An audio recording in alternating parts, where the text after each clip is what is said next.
रक्षाबंधन 2024 यावर्षी रक्षाबंधनावर भद्राची छाया. चुकूनही या वेळेत आपल्या भावाला राखी बांधू नका. यावर्षी रक्षाबंधन 19 ऑगस्ट रोजी साजरे केले जाणार आहे.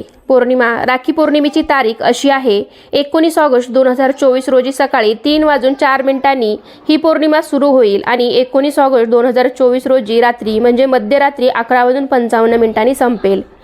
तर यावर्षी राखी बांधण्याचा शुभ मुहूर्त असा आहे 19 ऑगस्ट रोजी दुपारी 1:30 वाजल्यापासून ते रात्री 9:03 असणार आहे. तर या शुभ वेळेमध्ये म्हणजे दुपारी 1:30 वाजल्यापासून ते रात्री 9 वाजेपर्यंत तुम्ही आपल्या भावाला राखी बांधू शकता. भद्राकाळ ही वेळ अशुभ मानली जाते, त्यामुळे चुकूनही तुम्ही भद्राकाळात आपल्या भावाला राखी बांधू नका. तर भद्राची सुरुवात 19 ऑगस्ट 2024 रोजी सकाळी 3 वाजल्यापासून सुरू होईल आणि भद्राची समाप्ती ही 19 ऑगस्ट 2024 रोजी दुपारी 1:30 वाजता म्हणजे 1:30 संपेल.